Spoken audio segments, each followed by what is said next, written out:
Welcome, everyone. Glad you could join us today for APAT Talks. We'll get started in just a few minutes. We're going to allow a few others to join us.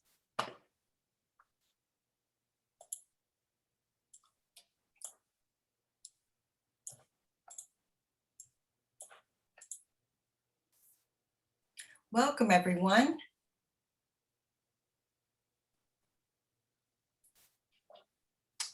We are excited to have you today.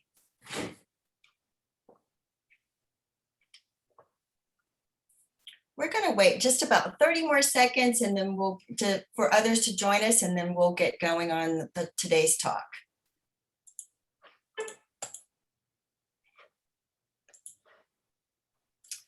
Okay. Good afternoon. I'm Arnika Dawkins, Chair of the APAT Education Committee, presenter of APAT Talks. APAT brings together prominent curators, artists, collectors, and writers to discuss thought-provoking ideas, new trends, and unique processes involved in the medium of photography. APAT Talks starts conversations that lead to understanding, inspiration, and action. On behalf of the members of APAT, welcome to today's talk, Underexposed, Curating Exhibitions on Women. Today's panelists, Sarah Kennel and Andrea Nelson, will discuss some of the critical issues at stake in the organization of exhibitions focused exclusively on women photographers. Sarah Kennel is the High Museum of Art's Donald and Marilyn Keough Family Curator of Photography, where she is currently preparing an exhibition on the history of photography in the American South. Kennel's Underexposed Women Photographers from the Collection is currently on view at the High Museum of Art in Atlanta. Andrea Nelson is Associate Curator in the Department of Photographs at the National Gallery of Art in Washington, D.C. She has organized several exhibitions on modern and contemporary photography and video art at the National Gallery, where she serves as the co-chair of the museum's time-based media art working group.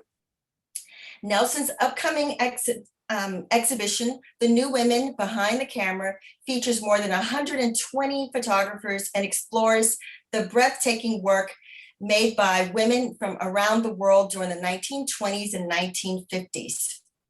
I want to thank you for joining us today. Feel free to engage with our speakers by utilizing the chat box. We will also have a Q&A at the end of the discussion. And with no further ado, please join me in welcoming our speakers. Hi, great. Thank you so much, Arnika. Thank you for that kind introduction.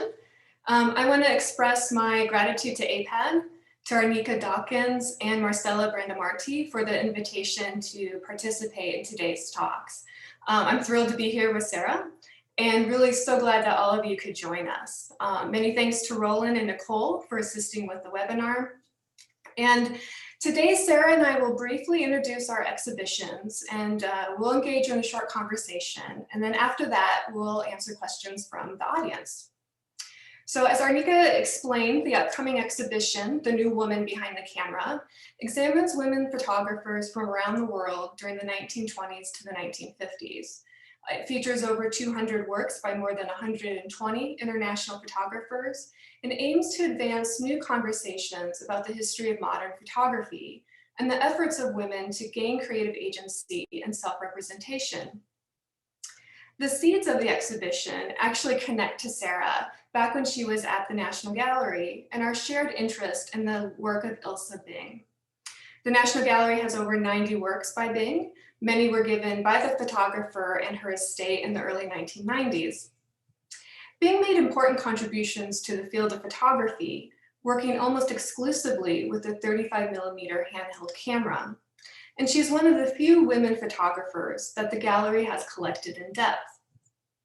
And as I was researching Bing's career, I began to think about the larger community of women photographers who were working during the interwar years.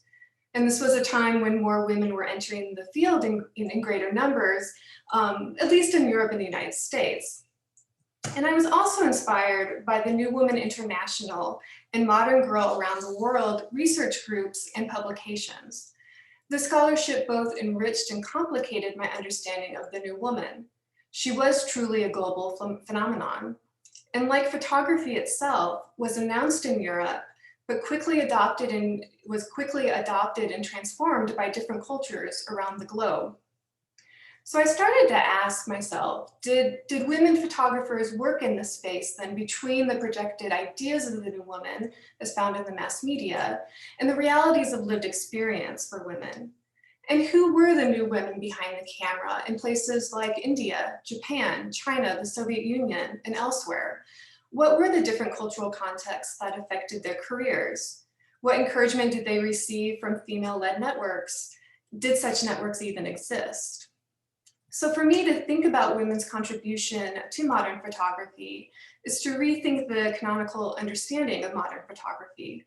I was looking to move beyond the Euro-American dominant narrative in order to open the history of photography up to more critical thinking about the global and the local. And I don't see a universal female perspective at work, but many different women bringing their own perspectives to the field, and in this way then diversifying the practice of photography. So this exhibition then is an attempt to map out the parallel narratives of modern photography that we're developing around the world. The pictures are grouped in thematic sections that encapsulate the multiple directions that modern photography took, from artistic experimentation, social documentary, commercial studio practice, photojournalism, ethnography, and the recording of sports, dance, and fashion. And women produced, compelling self-portraits, often with their cameras as a means to establish their roles as professionals and artists. They explored their personal identities. Some women presented different models of femininity that challenged traditional gender roles. Others incorporated novel techniques such as photomontage, linking themselves to the artistic avant-garde. And pictures taken by colleagues provide rare behind-the-scenes glimpses into the working lives of these women photographers. And these works help me then to visualize for audiences the depth and diversity of the new woman behind the camera. Work produced by commercial studio photographers has often been ignored as not artistic enough. Yet it was studios that were an important entry point to the field for many women from the medium's earliest days. By the 1920s, a sizable amount of women were claiming their position behind the camera. And here we see Eiko Yamazawa, who's with her female assistant, making a portrait of a toddler. Yamazawa was an experienced photographer, having established her own studio in Osaka 9 years earlier than this publication that was published in 1940. Yet notwithstanding her expertise, this article in the Photo Times notes that women photographers are naturally better at portraying women and and children and wives. And this is an important example to me about how the work of women photographers was almost always received through the lens of their gender. There's a rich history of female-led studios in cities such as Berlin, London, and Vienna. And these salon-like spaces, allowed women to be independent leaders. From Palestine to Iraq to India to Turkey and Korea, studios were also a space where women photographers filled a need for an acceptable place for women and children to have their portraits taken. Yet most of the names of these photographers were not recorded. One exception is Karima Aboud, who established the first female-run photography studio in Palestine. And she often photographed sitters at home. She would bring along her own backdrop, as we see here in this portrait of 3 women.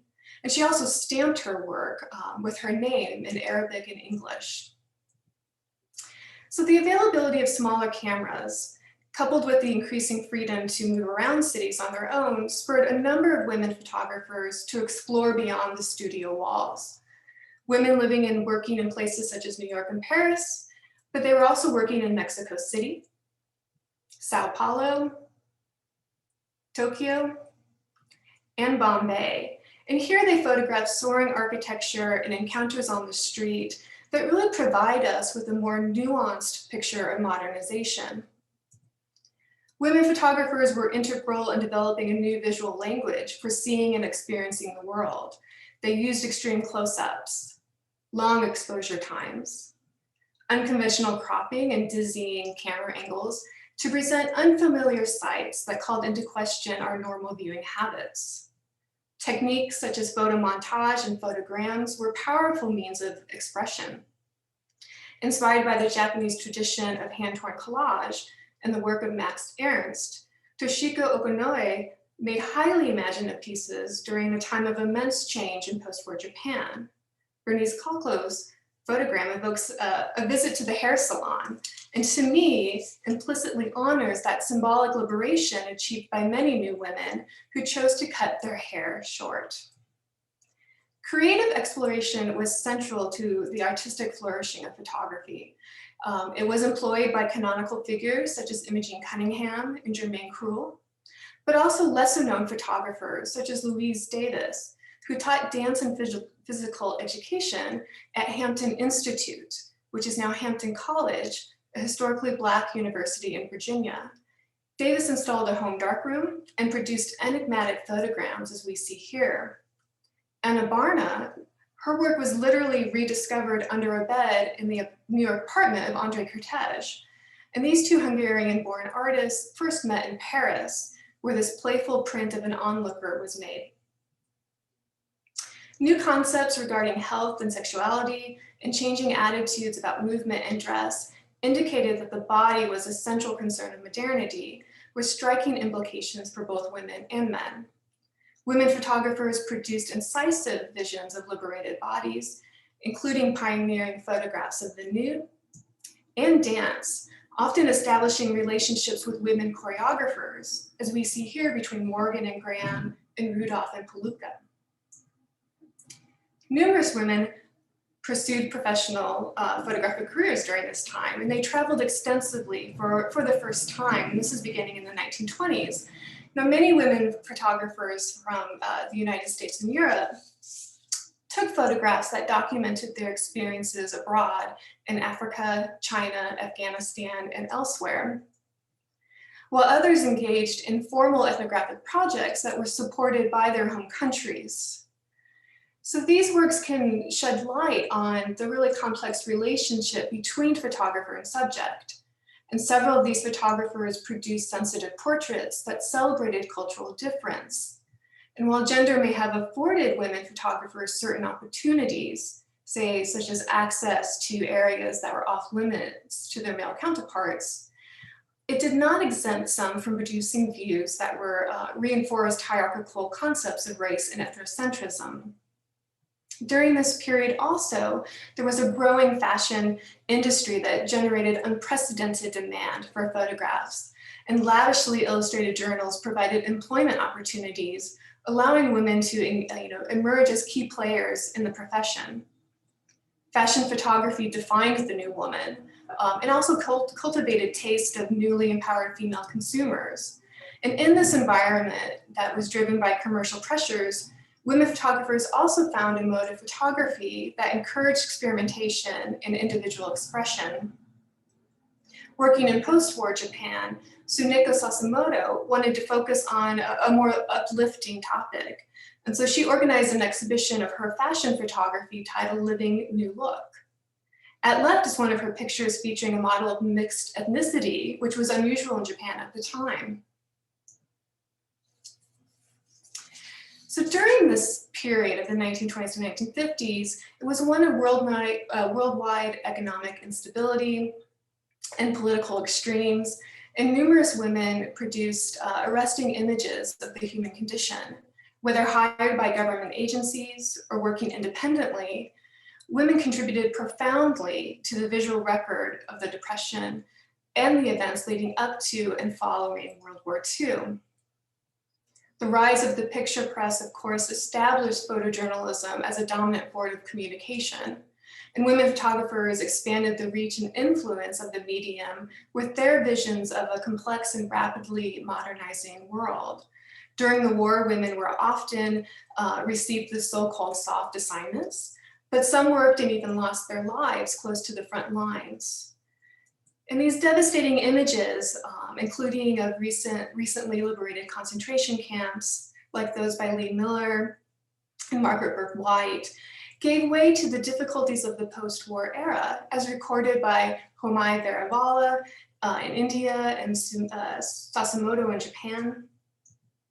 And in India, Japan, and as well as China, photojournalism during this period was just emerging as a viable profession for women.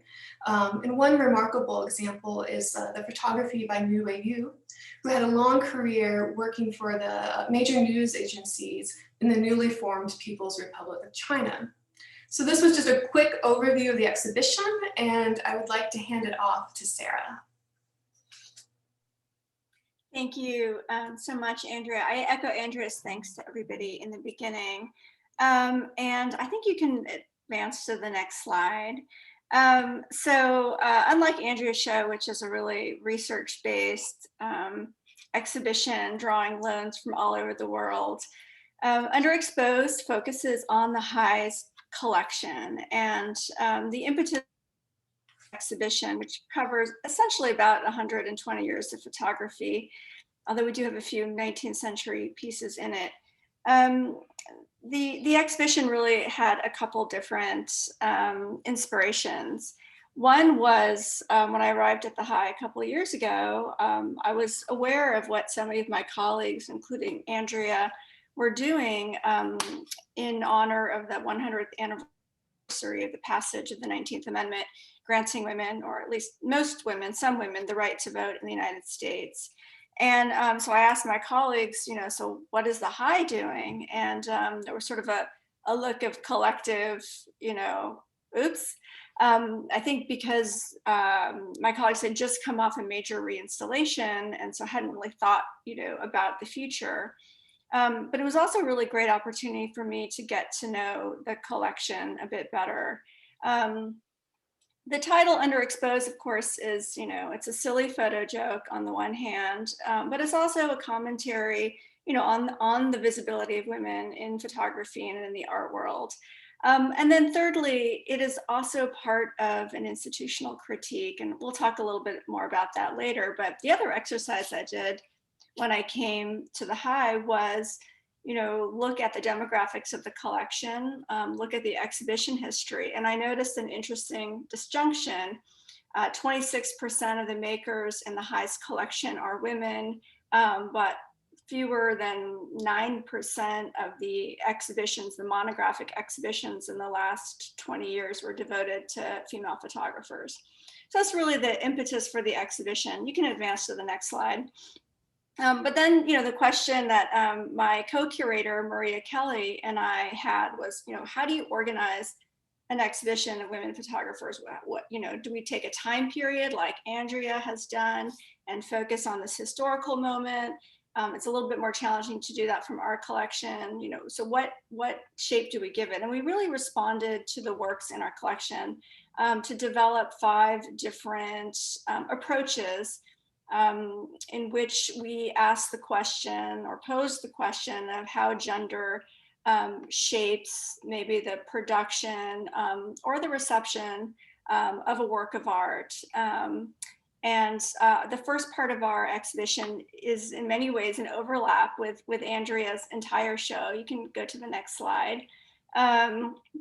There's Ilsa, our mutual source of inspiration on the left. This section, Professionals to Pioneers to Professionals, really does focus on the period from essentially the turn of the century through World War II, in which, as you've just heard, women entered photography into, in huge numbers. But for us, it was also an opportunity to bring out works of art that had never been on view, such as our Margaret Burke White on the right. And this was another aspect of this exhibition, which I think was important. We started to look at when the last time works on view, when the last time every work had been on view, and noted that a number of them had never been shown, including this Burke White. And it's not like the High has dozens of Burke White, we have 2. So that kind of raised the question of, why aren't we showing these works? Can go to the next slide. And again, you know, this I won't belabor this room too much because you've heard a great deal from Andrea, but we also looked at, you know, the role of women in fashion photography and the New Illustrated Press. But another thing that we focused on too was the important role of women inspiring other women. So, you know, whether it was you know, sort of Gertrude Casebeer's example, you know, for Imogen Cunningham, or Anne Brigman for Louise Dahl-Wolf, the importance of having female role models, particularly in this period, I think is an avenue for a lot of research. But that's something that we made an effort to note in all of our wall labels. Next slide, please. So the first room of the exhibition is this period sort of through the First World War. And then the second section is something we called experimenters. And this really was, again, responding to a lot of the work that we had in our collection by women artists. And we noticed a great number of them fall into the category of experimental or non-traditional or alternative processes. And you can move to the next slide, Andrea. You know, and whether it's Jan Groover, who's making these incredible sort of tabletop constructions, you know, of course, she's famous for the ones in the kitchen sink, or Joyce Neymanis, who's, you know, using found sort of home pornographic stills. And you can't see it on your screen, but she's writing onto the print quotations from the Kinsey Report on Female Sexuality. Next slide, please. You know, and as we began to look through this collection of sort of alternative process work or combined mixed media that I think really emerges in the late 1970s, 80s, and early 90s. And we also noticed that a lot of them came to the High Museum through the auspices of one woman, Lucinda Bunnan, whose own work from 1973 is on the left.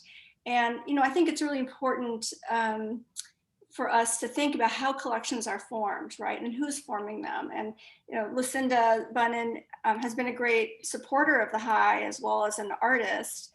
And of course was collecting, you know, traditional black and white modernist photography, but she was also collecting the work of contemporary women artists, the people in her circle. And continues to do so. So that, and her own penchant for experimentation, I think you can see on the picture on the left. This is a photograph that she made, that she processed. She heated up the developing chemicals and sort of creates this unusual tonal reversal. And it's a gelatin silver print that, you know, takes on all these amazing colors. So that question of how institutions get formed, how collections get formed, who the patrons are, who the curators are. I'm the second female curator at the High. First was the very first curator, Ellen Fleroff, and then so that was, you know, more than 20 years ago. So I think all of these questions came to the fore when we were putting together this exhibition. Next slide, please. And then, you know, we continue, of course, in the present with the work by Megan Riepenhoff, just as a way also to show the connections between women of different generations. And now it seems like everyone is doing alternative processes, but I think it's important for somebody like Riepenhoff to have those examples. Next slide, please. And we'll pass through this one, the next slide. I just want to make sure we have time for a discussion. So if the first two sections of the exhibition were really sort of almost a chronological sweep, the second half of the exhibition takes on issues in which, you know, the question of sort of gender stereotype representation come to the fore. And this section on deconstructing the domestic, it really came to us. We began to notice the recurring themes of the domestic space. And of course, you know, women have long been associated with the domestic sphere. And in the early 20th century, you know, Kodak was marketing their snapshot cameras to women, you know, as the recorders of home and family life. But in this section, we look at a number of contemporary photographers who are really kind of turning that relationship on its head, interrogating this relationship between sort of gender and domestic spaces. Next slide, please, Andrea. So you have somebody, on the right, like Sandy Skoglund, who created these incredible kind of room-sized constructions. This is, really pre-Photoshop, which explore the kind of dark side, the macabre nature of the sort of the American dream. So we've got this, suburban patio. There's a man sitting under the umbrella trying to have a cup of coffee. There's a couple inside the house. But of course, there's this incredible, pink tinge over everything and these sculpted squirrels running riot throughout. And I think about her work in relationship to somebody like Sarah Hobbs, an Atlanta-based artist, who also creates room-sized constructions, which she then photographs. And this is from a series exploring emotional states. This one is Denial. And what we're looking at is a bathroom mirror in which, what you would normally see yourself is covered up entirely with all of these very intricately cut out butterflies made of decorated sticky notes. And what I also love about this picture is that it implies in many ways that the viewer is female. It takes that perspective sort of as its starting point. Next slide, please. We also included artists who look at domestic space really as a place not only for the exploration of kind of gender roles, but also race. Sheila Prebright's work on the left is from her Suburbia series, and she's photographing upper middle class homes in the Atlanta area, but all Black owned, and kind of asking viewers to perhaps confront their stereotypes around home ownership and class and race. And no individuals, the homeowners themselves, are not pictured, but sort of a portrait of them emerges from the works. And on the right, a work by Susan Harbich Page from English 12 series, in which she is really exploring the relationship between sort of femininity, whiteness, and racism in the South. And so if you look carefully, you see that she's actually created this costume, a Ku Klux Klan costume out of English 12, and it's very carefully sewn it so that act of domestic labor is part of the photographic process, but really kind of creating commentary on the sort of construction of white Southern femininity and the undergirdings, the underpinnings of racism. Next slide, please. And then the fourth and probably most sprawling section is entitled Women Looking at Women. And I admit that part of this was just simply, we had all these great pictures that we wanted to show by, really important women artists, also some artists you may never have heard of. But it led us to the question of, is there such thing as a female gaze? And it's not really something that we propose to answer, but we really want people to think about that relationship of, the gender of the maker and perhaps the gender of the subject. How does that shape the photographic exchange? How does that shape the power relationships inherent in, particularly in the act of portraiture? Next slide, please. So we have in this section everything from a series on civil rights photography by women photographers. And one thing that I found really interesting was, the High has a very extensive collection of civil rights photography. And, what often comes to mind are, the fire hoses or the marches, a really sort of active on the front lines protests. And yet in the work of somebody like Doris Derby, who herself is a civil rights activist and photographer, she really focused on women's collectives, on women registering other women to vote, on the kind of quiet but intense, committed, dedicated labor that women performed in the service of civil rights, and that often didn't sort of capture the imagination of a public hungry for images of protest and violence. Next slide, please. We have a few conversations as well, on the walls between artists. And, throughout the exhibition, we sort of note when, you know, an artist was related to another artist who may have been a photographer in his own right. These two artists, of course, are connected through their mutual relationship with Manuel Alvarez Bravo, but I also love the fact that they're both exploring mirrors here, perhaps as a way of thinking about the multiplicity of identity, the active representation.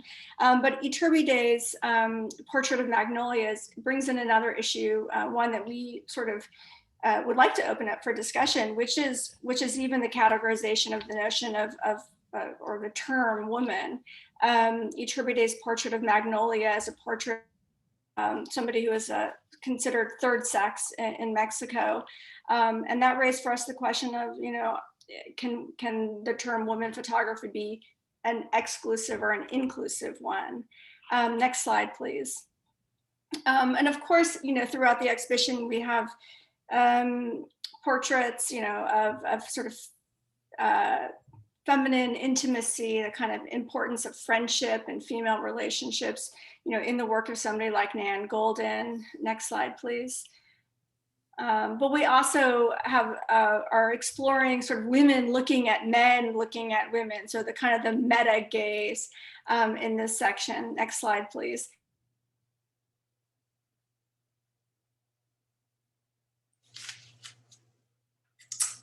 Sarah, you've frozen. So, Okay. am I okay now? You're okay now. Okay. Right. So Susan Mycelis's portraits of carnival strippers on the left, we paired with Sarah Swinar's kind of series on playing cards, which are sort of soft core pictures, porn pictures of women that she's, of course, you know, rescanned and kind of transformed. Next slide, please. And then two, we put together some work that really look at this question of adolescence as well. And, you know, the sensitivity with which somebody like Renika Dijkstra on the right or Jill Frank portray girls or women, you know, at the kind of, at a moment of intense identity formation. Next slide, please. And then the last section is called Strategies of Identity. And, you know, in a way throughout the exhibition, we attempt to bring up questions around identity and the relationship between photography and the production or challenging of identity. But this section really takes it on, you know, most overtly.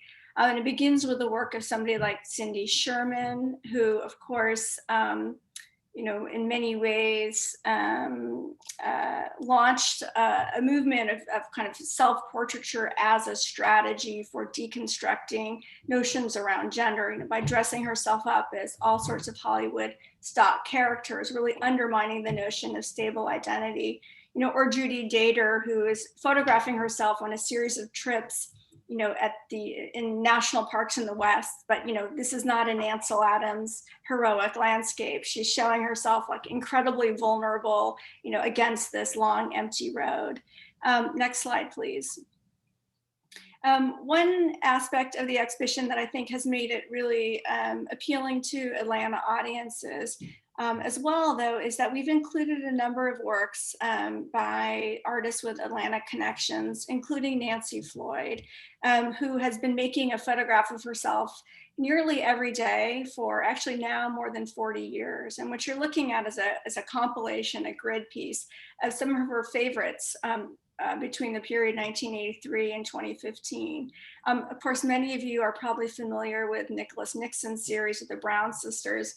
And I would love to put these together because, you know, there's both the fascination with recording an individual over time, but, you know, Floyd has a very casual approach. You always see her holding the shutter. If she misses the day, she just advances the film in her camera and therefore it prints as a black square. So these black squares kind of represent that. There's a kind of looseness to her process. But it's the idea, you know, of using photography to really define the self. Next slide, please. This is a section too in which performance really becomes kind of central to photographic practice and questions around gender, but also in particular in our collection where you know, we have greater strength towards the contemporary end is questions around race and the intersection of you know, feminine identity, of racial identity. Next slide, please. And so with artists like Lorna Simpson, you see on the left, or Myra Green, who is an artist who works here in Atlanta, or Magdalena Campos Pons, which is the triptych you see in the middle, or Martine Sims on the right. Each of these artists is really exploring the questions of identity and using photography in different ways, photography with text or alternative processes, to kind of interrogate that relationship between photography and the formation of stereotypes or the interrogation of those stereotypes. Next slide, please. And the exhibition ends with these three works. On the left, Mickalene Thomas's great picture, I'll show you that in a minute, Lila Asadi and Xaviera Simmons. And I don't have a close-up of the Simmons, but it's a great picture in which she is, you know, holding the camera actively. And I think of it as a kind of the contemporary counterpoint to the Ilse Bing holding her Leica in the mirror. And it's part of a series she did in the national parks in Utah. And the goal for her in many ways is to kind of reinsert the role, the place of Black women into the history of photography, and into those spaces like the national parks from which they've been historically excluded. And next slide, please. And I think, you know, one of the showstoppers in the exhibition has been this relatively recent acquisition by Mickalene Thomas, an artist who, you know, is also very aware of the exclusionary aspects of the history of art and the history of photography. And in this picture, she's looking back to Edward Manet's famous painting of Luncheon on the Grass, but instead of two bourgeois men and a nude woman, white woman, she's replaced these characters with these incredibly beautiful, powerful women, you know, who are in a particular setting that refers to Thomas's own childhood in the 1970s. On the right, there's the Donna Summer album, and there's the wood paneling and the batik fabric. But also, I think really key to this picture is fact that the gaze is returned to us, to the viewer. And it just reminds us of the importance of looking and being looked at and the awareness of the power of photography and the power of the gaze. So I'm going to stop there. And I think Andrea and I have a couple questions to ask each other, and then to hope to open it up to the panelists. So Andrea, you nodded to the origins of your exhibition in Ilse Bing. That was some time ago, and I know that it's changed a tremendous amount since then. And I wonder if you could tell us a little bit more about sort of the impetus, but also where the research led you. I'm thinking particularly the global scope of the exhibition. Yeah, thank you. Thank you for this overview of your exhibition, and the installation shots are fantastic.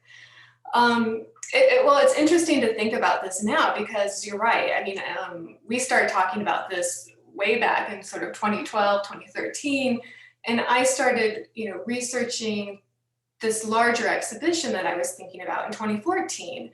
And in many ways, that was a moment that some people were calling post-feminist.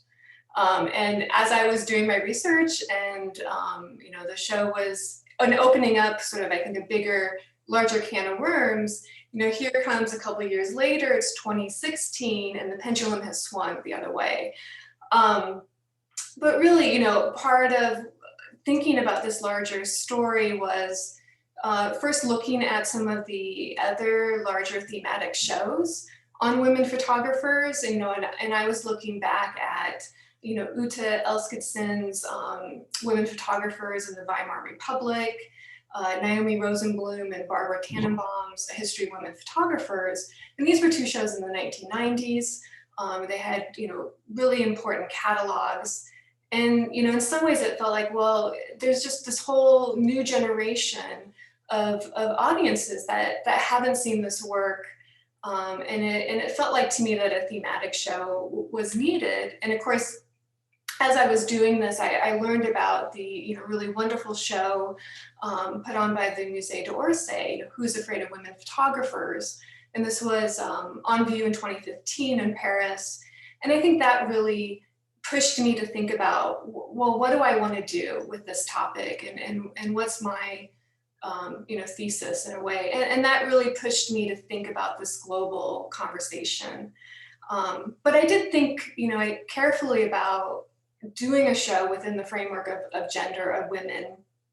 And, I still hold that can be an effective strategy. And, even in the catalog and in the wall text, of course, I make clear that, this idea of woman can be a complicated framework. There's no one woman. They're a heterogeneous group. They're affected by so many different social, economic, cultural, race, ethnic variances. But I think, and particularly for this historic show, it was, I think, a powerful framework for analysis, for me to tackle something that was pretty unwieldy, right? To look at a global history, which in some ways is almost impossible to do, but it was something that I really wanted to at least, poke at and get us to start thinking about that a little bit more. I don't, what else could I say there? And this really, in some ways is not to downplay. There's been so much work, right? As I've been working on the show, really great. There was, the thematic show at MoMA in 2010, and, really good monographic work that's been happening, the last 10, 15, even 20 years. So all of this really came into play for me as sort of, the impetus. And I just was setting up a challenge. I mean, there were I was learning about so many women photographers that I didn't know much about. And I thought, well, I've been thinking about the history of photography, particularly the history of modern photography, for a long time. And I think I just wanted to push on that and, search for these women and think about, working on this. And, because I think that to expand this narrative of photography is super important. And I just think there's too many that we still don't know enough about. I mean, there's still so much research and room to work in this topic. Well, I not only completely agree with you, I learned a tremendous amount myself about photographers I barely knew or didn't know at all. But I think I even sent you a picture by a photographer named Carla Heinzen, and I thought if anybody knows this photographer who exhibited in the late 20s and 30s, and we have two works by her, one made in Mexico, Andrea would know it, and you didn't, and I think that and nobody has any of her work. I have no idea how the High got it, but that to me raised a really interesting set of questions of how do we do our histories. Who gets lost? I mean, we have another example of a photographer who got cataloged in our collection under her husband's name. She had exhibited as, Mrs. R.P. Lounsbury, and somehow the Mrs. got left off. And it was not until we, did this exhibition and we realized that, he wasn't a photographer, she was, that, even her name is recovered, but she was well known at the time. So I think too, this idea that there's still so much to learn is very exciting. And I really hope, I think that, it will lead to more exhibitions, I hope, and more research by other photographers as well, by other curators, excuse me. Well, I wanted to ask you a little bit more about these types of histories, right? We construct, we write, as curators, as historians. And of course, feminist history, and feminist theory has shown us that museums are a gendered space where women's production and history are underrepresented, oversimplified. It can be a space of the masculine gaze that has colonized the female body. And while we've seen, feminist scholarship greatly advance from the 1970s to the present, we're not seeing that same dedication of, say, display space in museums and collections themselves, as you had mentioned. remain incredibly unequal. And, you know, even today, and I think that was part of the impetus for me too, is that these statistics are still shockingly bad. You know, the number of women represented in permanent collections to the number of solo exhibitions of women artists each year. So, you know, how was this project for you kind of one of shaping histories, but also maybe unmaking histories of photography that have been established by institutions? You know, I think it was interesting to do this exhibition as a collection-based exhibition because you really have to work with what you have. And at first that seems like a limitation. And I realized that that actually was the gift because it allowed us to really think about collections themselves and how they get formed and who forms them and you know, how do we get to where we are now? And I think I noted early on, there was this disjunction between the fact that we have a fair number of women photographers in our collection, but that hadn't been the main thrust of the exhibition history. And now this is a complicated question. It's partly due to the fact that our larger holdings, you know, you mentioned Ilse Bing, the National Gallery has 90 prints.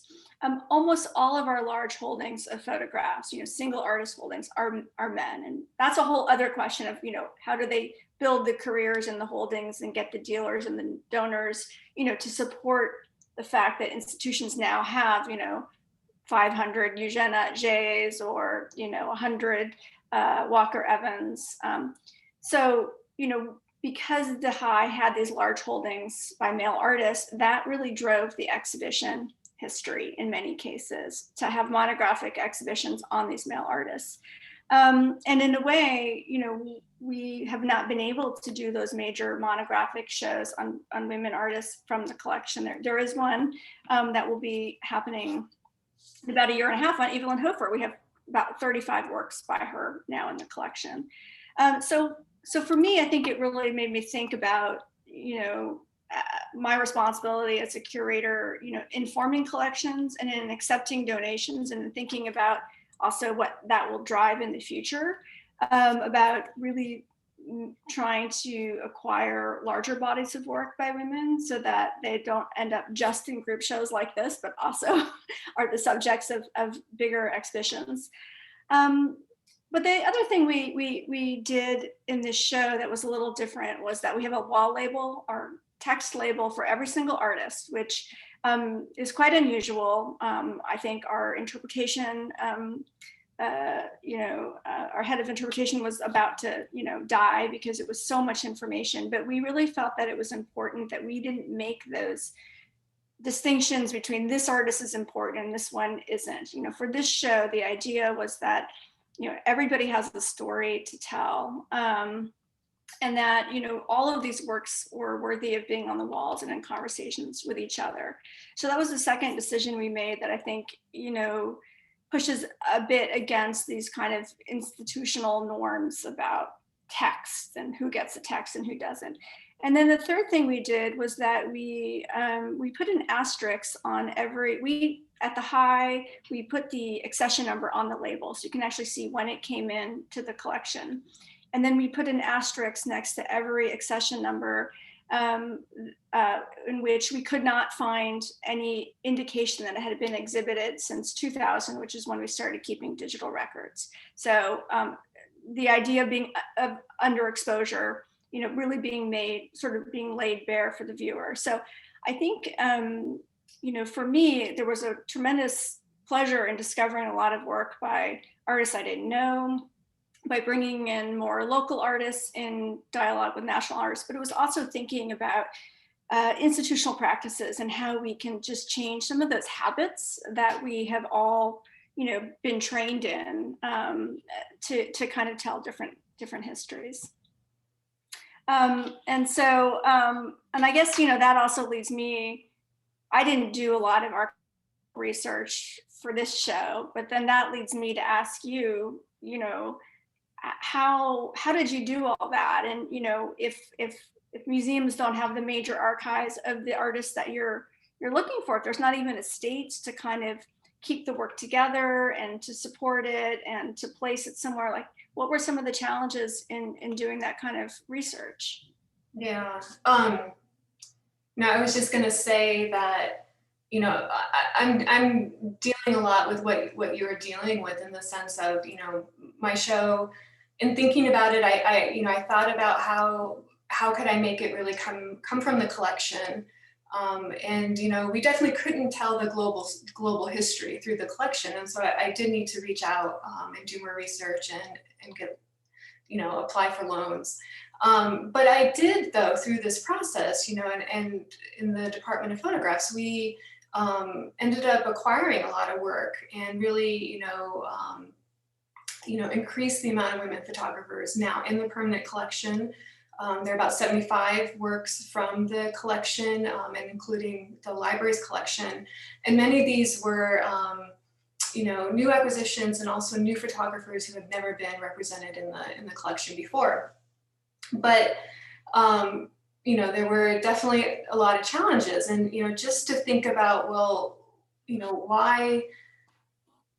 why is this so challenging? Why are these women sort of lost or missing out of the histories? There are a lot of these different reasons for it, and we've touched upon a few, but just to keep in mind, that for me, that not, if looking globally, right, not all women really had maybe the financial ability. They did not have the social freedom to be a professional, to be a photographer. We see that women's careers are often shorter than their male counterparts. Many faced real challenges, right, with balancing work and familial duties, of raising children, of getting married. They decided to give up photography, or were expected to. And, we're still talking about these issues today for women, and there, really still is inadequate support for women to work outside the home. And a lot of women were facing, that their production wasn't thought of as art, to these standards that really hold influence even to today. So,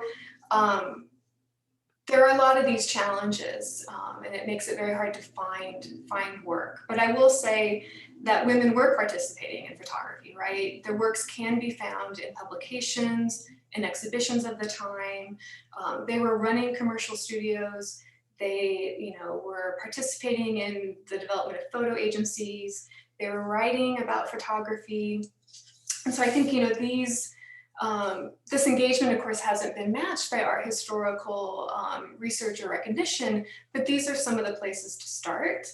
I think that you will find material that may still be with families, so that it may not always be in public holdings. But, I did spend a lot of time just asking colleagues, could you please pull out every photograph by a woman photographer in your collection? And I think, similar to your experience, Sarah, that it was interesting and enlightening to do that. And you find these one or two photographs in your collection that you maybe hadn't spent that much time thinking about.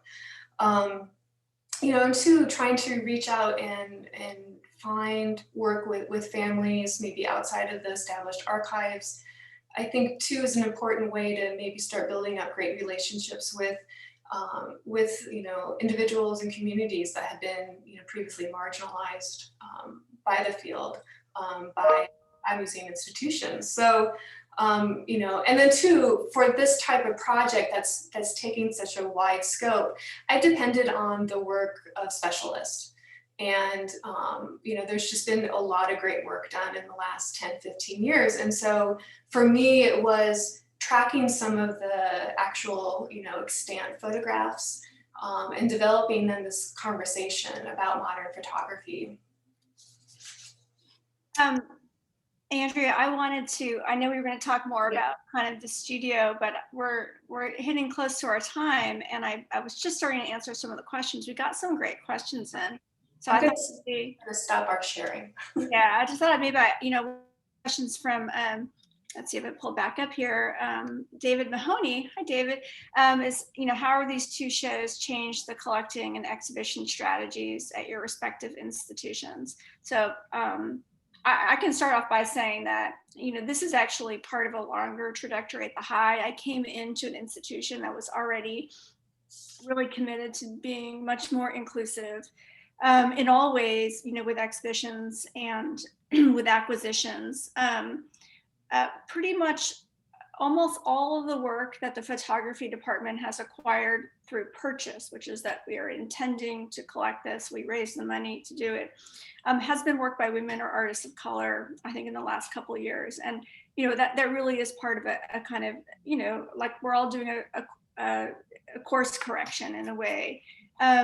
We still receive a lot of direct gifts of work of art, and those, come in from all over and different bodies of work. But we are directing our funds in particular to work by women and artists of color.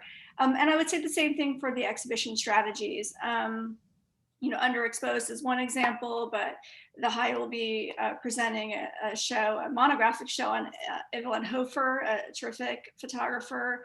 And we have a number of artists of color who have been prominently featured in the last year or two, and we continue to do that.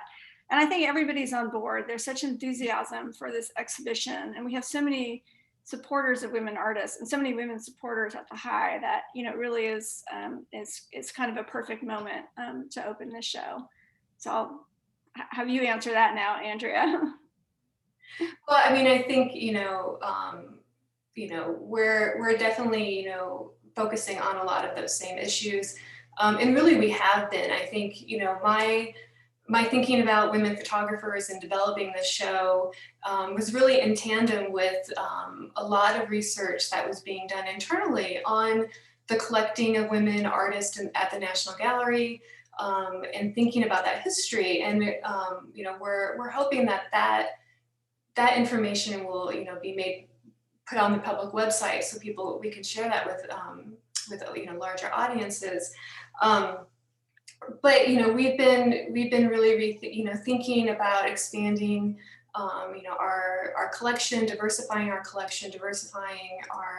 exhibition programs, diversifying our staff. And of course, this has, I think, in many ways been put into action with our new director, Kevin Feldman. So we've been doing a lot of work. It takes time, and we'll be continuing to do that. We do definitely have a focus on it, increasing new acquisitions by women and artists of color. And we have we'll be one of the institutions that will be displaying the Afro-Atlantic Histories exhibition coming up.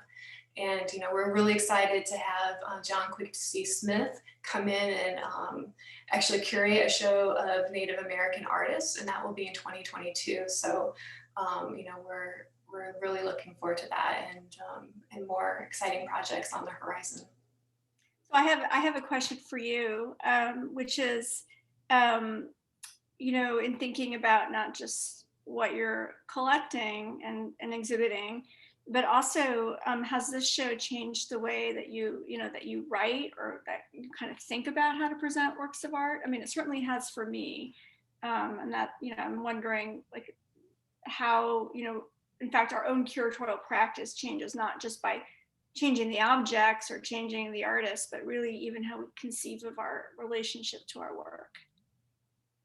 Yeah, I mean, I think for me, it's just to really to think about, and all the complicated reasons for why we may have this history as it stands, and why we have the collection that we have, and how can we talk about this? How can we be more transparent about it? How can we do that in a way that really pushes us, I think, in a better way, towards a more inclusive future, and have engaging conversations about these I think difficult topics for museum curators, for museums in general. to just take the time to think through those, a little more carefully, I think is, something that at least for me, I've been thinking about as I'm going about thinking about organizing different shows and possible acquisitions. Yeah, I'm going to read one last question, but I'm going to broaden it. This is from, I hope I'm saying it correctly, Lucia Lima. And she wants to know, whether there are kind of dangers of contributing to the idea that there's a specific female gaze when bringing together the work of women photographers. And I think I have a couple answers to that, as I'm sure you do too, Andrea. I mean, at the High, we definitely talked about our section on women looking at women, and we actually posed the question, is there a female gaze? And, we don't answer it. And in fact, I don't think there is one, just as there's no such thing as a female that, has everything in common with every other female. But I think, the larger question is, here we are like 50 years after that first spate of shows on women photographers, and photographers, and people are still responding as if this is sort of groundbreaking. And, it's both gratifying when you do it, and it's also a little depressing that, this is still kind of new. So I guess my answer, I would move away from this idea that there's something essential about women photographers, right? I think we're way beyond that. But the historical and cultural conditions that, shape art, shape artists, and our gender is one of those. And it can be a constraint that, artists have worked against. I mean, I think, Andrea, your show gets really into the sort of complicated relationship between history and culture and individual circumstances of making. But I don't know. Anyway, that's sort of my answer is, until it's no longer feels necessary or urgent to do a show on women photographers, I guess we'll have to keep doing them. I'd like to get beyond that. But and Andrea, I would love to hear your thoughts on that, because we've had some conversations around that too. Yeah. No, I mean, it's a difficult question, and it was one that I really thought about. And the social context felt different in 2014 when I was thinking about it, because you do have to balance this idea that, another show that is bracketing production via gender, that you're just, promoting a tokenism, that you're further excluding, women from, the sort of general history of photography. And, I didn't want to do that, but I also felt like we still needed to really talk about these women who have not gotten enough coverage and analysis. And I think, at the time there had been a couple more shows of Moholi Naj, who I love as a photographer, but I thought, okay, his career has been, just focused on for so long. What about these hundreds and hundreds of women photographers, right, during this period? So it can be a balancing act. I think one needs to choose that framework very carefully and consciously. I don't apply it to everything I do, but I thought for this historic show that it was necessary. And I think at least what I tried to do with my exhibition, because it has quite a few works, it's organized thematically. In some ways, I hope that once you start walking through this exhibition, that you just start to experience this really fantastic history of modern photography by these fantastic photographers. And I think one can tell that story, through the work of women. And they're bringing in all of their different individual experiences, but what a great, more nuanced history that is, right? Where were they? What were they focusing on? What kind of, assignments did they, and they were often creating their own assignments because they weren't hired, they weren't staff photographers. What were they bringing, to the history? What were they showing us? And I think, that is worth it as well. So, yeah, it can be fraught, but I think that, it's can be an effective strategy when applied carefully. Well, I for one can't wait to see your show that officially opens July 2nd at the Met, and then Right. travels to the National Gallery. And for those of you who are have the opportunity to come to Atlanta, Underexposed is open through August 1st. I just wanted to thank the APAD and all of you who have taken time out of your day. I know everybody is incredibly tired of Zoom, so we're really pleased that you chose to Zoom another hour away with us. And thank you to Arnika and Roland and Marcella and Nicole and everybody involved with these talks, which I think has been a really great way of expanding the APAD footprint. So thank you all, and have a great Monday. Thank you so much. This was incredible. Sarah and Andrea, we really appreciate all that you are contributing to the world of photography. APAT Talks really appreciates this. Have a wonderful day, everyone. Thank you. Bye.